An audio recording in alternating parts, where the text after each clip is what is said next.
If I had my way, everything would be so nice. This world would be like Paris. No, it would be a paradise. No one would ever have to say, I'm gonna get my wish someday. All one would have to do is say, this is my order, if you may. Welcome to another episode of The School Without Walls. I'm host and founder, Dr. Anthony Hobbs. The School Without Walls is designed to educate, elevate primarily the African American community. The question on the floor might be why? The reason being is that out of all the ethnic groups of the Americas, none of them have experienced that institution called slavery, which put that our group far behind. So I'm doing all I can to encourage those people who understand what I'm all about to go that extra mile to try to, if you will, augment what the public school and other facilities are doing for us. Our theme is Black History after February. Again, the question might be why? It's because if you don't know your history, you don't know who you are. If you don't know who you are, you can't properly respect yourself, and you certainly can't expect others to respect you.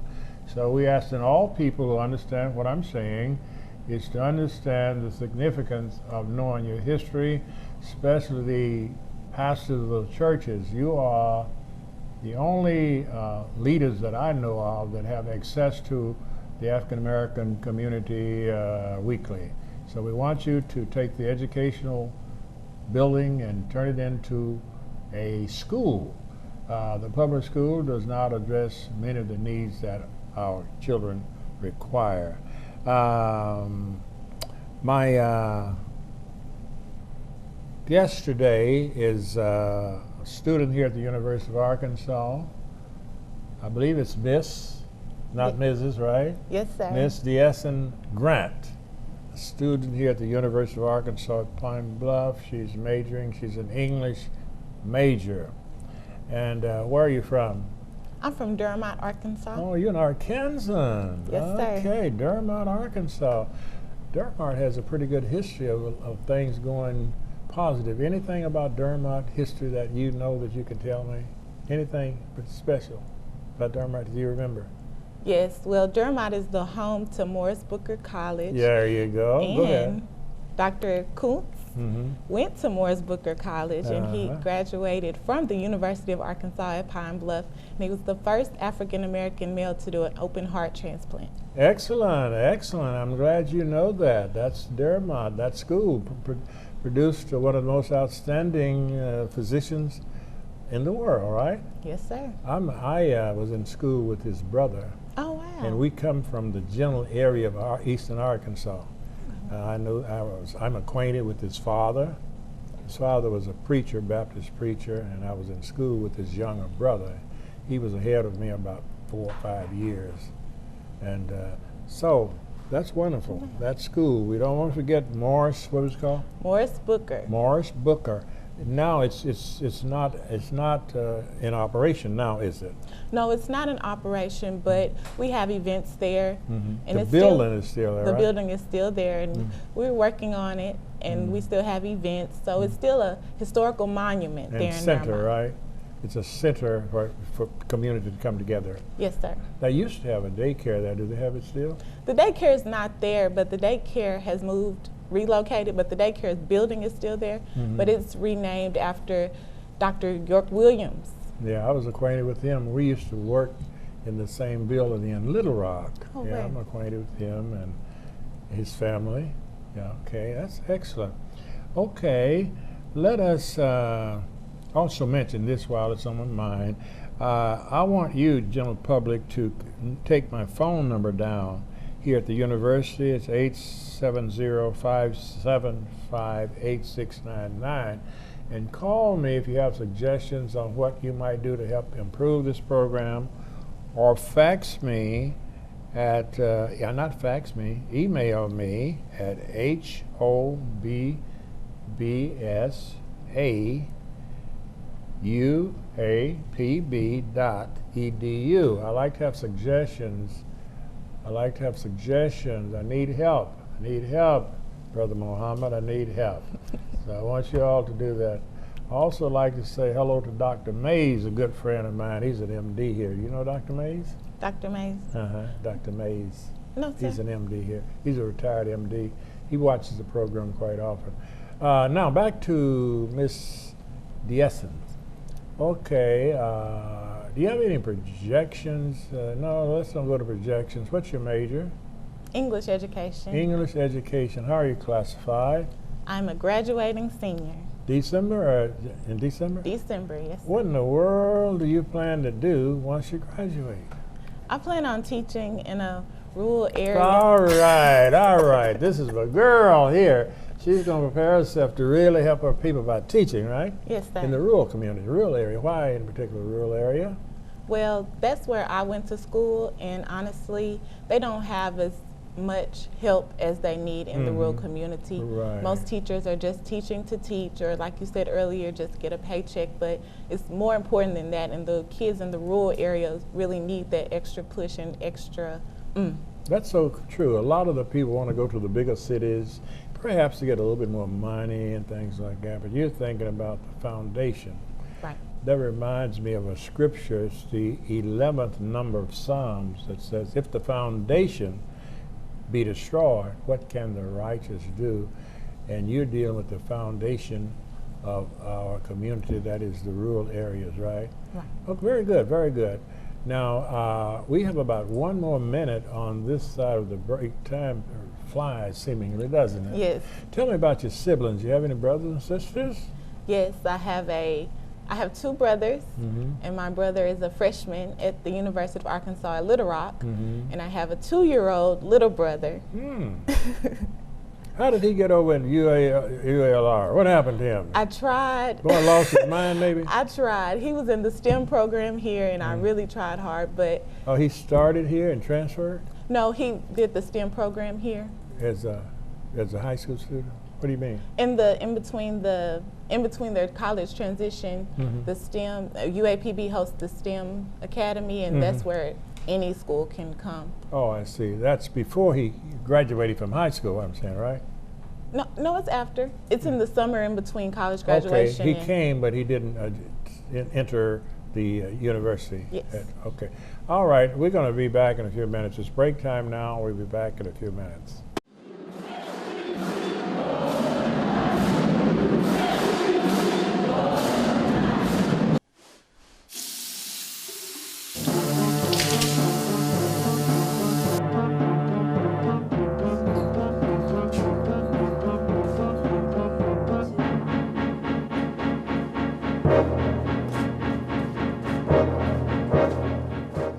Well, Mr. Mitchell, I have reviewed your vitals, and it says that you have 103 temperature. Could you tell me when you start having these sweats?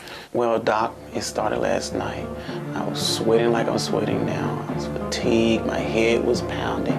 So I came in today to see exactly what's wrong with me. Okay, well, you're not alone in this. A lot of people have came in today with some of the same symptoms you have. However, you do have the Lyme fever. Lyme fever? What? You gotta tell me what's the symptoms? What is going on? What's Lyme fever? Is it contagious? Well, we actually think it's about to go viral. But in order to cure it, you're gonna need to come out to Lyme Fever Day. I'll be there.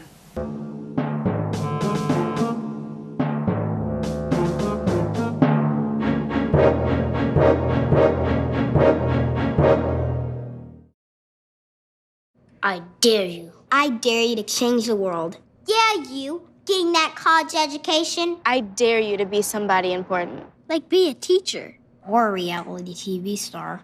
I dare you to stand up here. To call the shots. To be a role model. An inspiration. An innovator. To be a teacher. Be my teacher. Think you can change my life? Make me excited about science like you. Have a career that really means something? Then do it. I dare you. I dare you. I dare you. I'm waiting.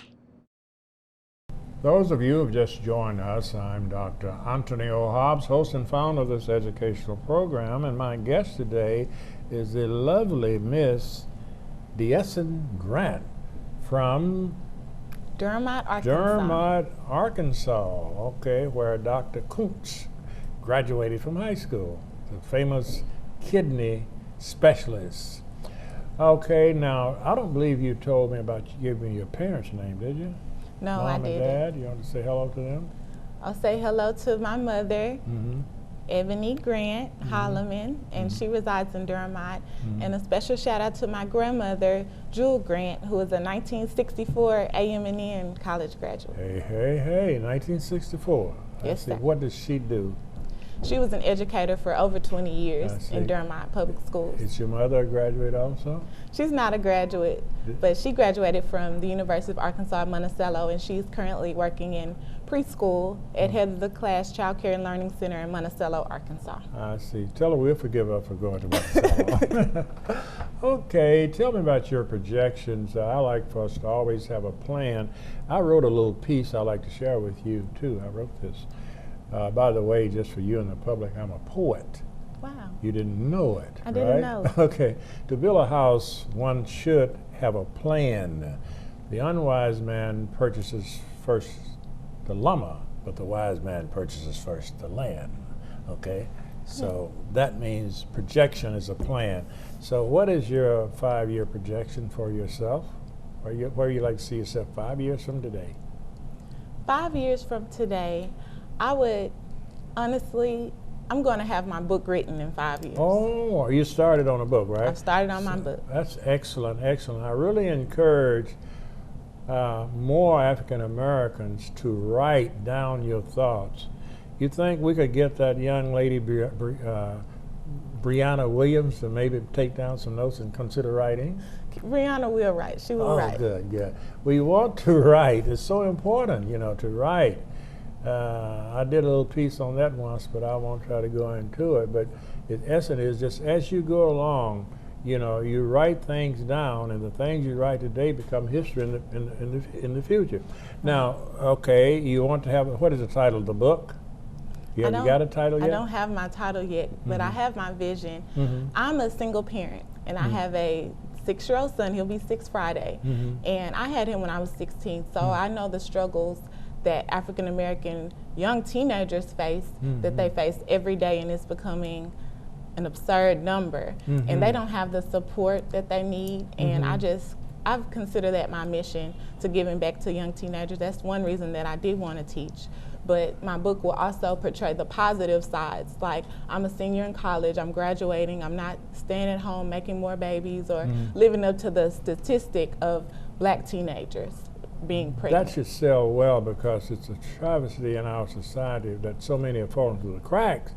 But I think what you're saying, you made a mistake, you admit that, but you did not allow that to prevent you from moving forward in life. Yes, sir. Now, let me ask you a question too about that.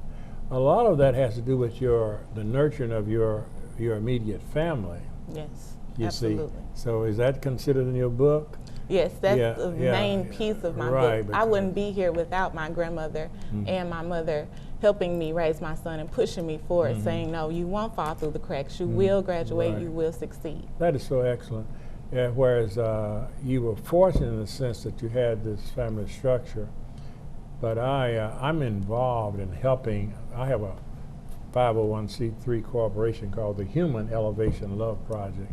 The last 15 or 20 years, I've helped a lot of families, and I have a couple of families I'm working with now.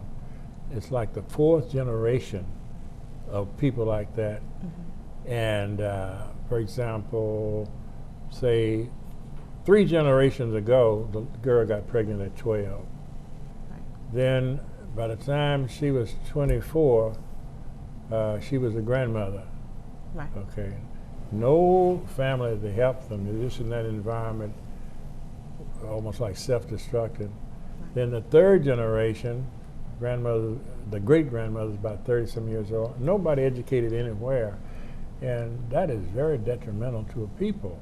So I've seen children with so much talent come into those families that don't make it because of the environment.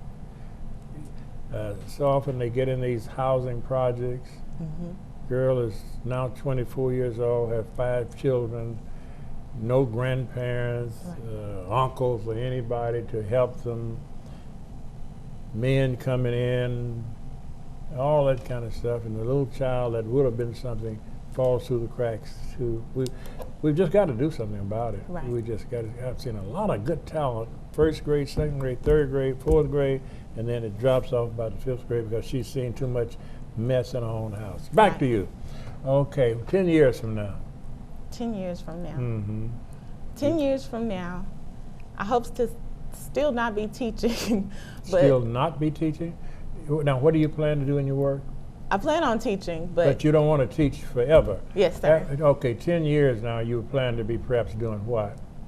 Moving up the education scale. Scale, so you're going back to school, perhaps. Yes, sir. Because you can't do much moving if you settle Unless with a you go back to bachelor's school, degree. right. Yeah, you got to teach. So how you plan to get a master's or Yes, doctorate sir. or what? I plan to get a master's in counseling because that's where my heart is too, counseling Okay, counselor and college education. readiness. That sounds good. And anything else within that 10-year span? Hopefully to get married. Good, good. Keep that in mind because I tell you, I've talked to enough women to know that they get tired of working all the time. A man is different. See, a man was born to work. A man was born to protect. A man was born to provide. A woman was not born to protect her man, her children, and provide. She was born to nurture and train. And you need that combination if you want to have the generations to be whole that come behind. Okay, we have one more minute. Talk to me. What else you would like to say about what are you involved in here? Have you been involved in any extracurricular activities here at the school, university? Yes, I was the secretary for my freshman class. I've been an orientation assistant helping with the freshmen since my sophomore year. I am a Thurgood Marshall Fellow, a member of the Teacher Quality and Retention Program there, and I've done that for 2 years. And I'm a Fall 14 initiate, Fall 14 initiate of the Alpha Rho chapter of Alpha Kappa Alpha Sorority Incorporated. What about that grade point? Have you been able to maintain a 3-point? Yes, sir. Is that right? Yes, sir. That's wonderful. Well, we're going to stop on the 3-point, and we'll be back in a few minutes. Sure, I look cute now, but when my owner lost his job, it was rough.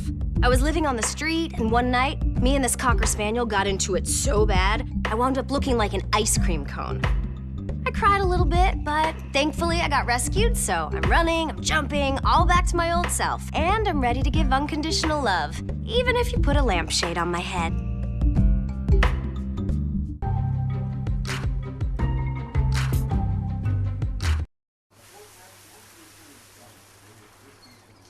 Ma.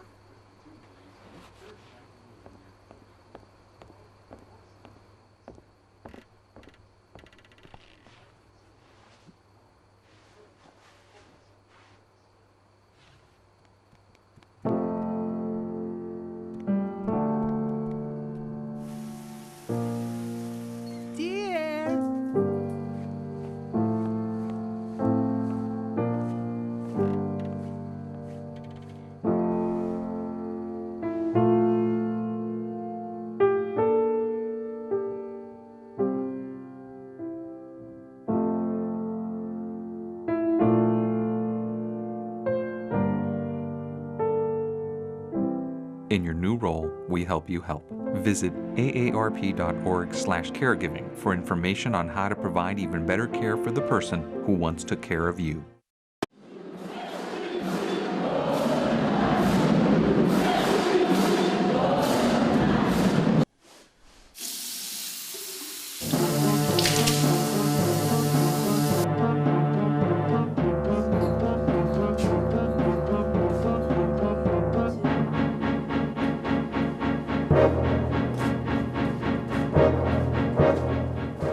Well, Mr. Mitchell, I have reviewed your vitals, and it says that you have 103 temperature. Could you tell me when you start having these sweats? Well, Doc, it started last night. I was sweating like I'm sweating now. I was fatigued, my head was pounding. So I came in today to see exactly what's wrong with me. Okay, well, you're not alone in this. A lot of people came in today with some of the same symptoms you have. However, you do have the Lyme fever. Lyme fever? What? You gotta tell me what's the symptoms? What is going on? What's Lyme fever? Is it contagious? Well, we actually think it's about to go viral. But in order to cure it, you're gonna need to come out to Lyme Fever Day. I'll be there.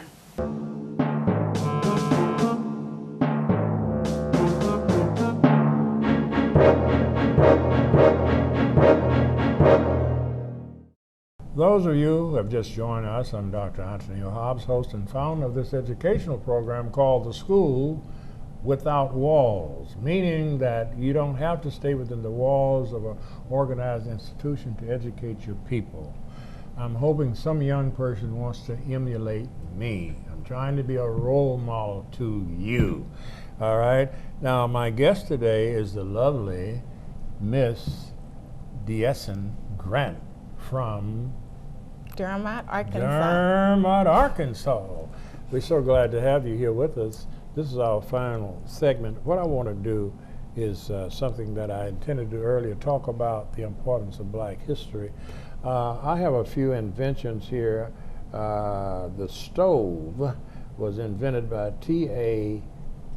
Carringer in July the 25th, 1875. You know, the stove plays a very important role in our lives, right? Yes. Prior to that, they were cooking. What do you think they might have been cooking primarily on in the Americas? Coals? Yeah, fireplace. They had a big old, you ever seen a big old fireplace where you can put big logs of wood in there? Yes, sir. A lot of, especially in the South, they would cook on those, have their pots and things in there. And I've seen my grandparents had potatoes they could put down in the ashes, baked potatoes. They could do a lot of things with that. And of course, now the stove is in and you can do even better things. All right, you heard of the straightening comb, have you? Yes, sir. My grandmother still She has still hers. uses it. Madam C.J. Walker invented that. She's originally from Pine Bluff, Arkansas. For years, she was known as the first woman, Black millionaire woman. As I said earlier, we learned later that a lady from Tulsa, Oklahoma was Black millionaire earlier than she was.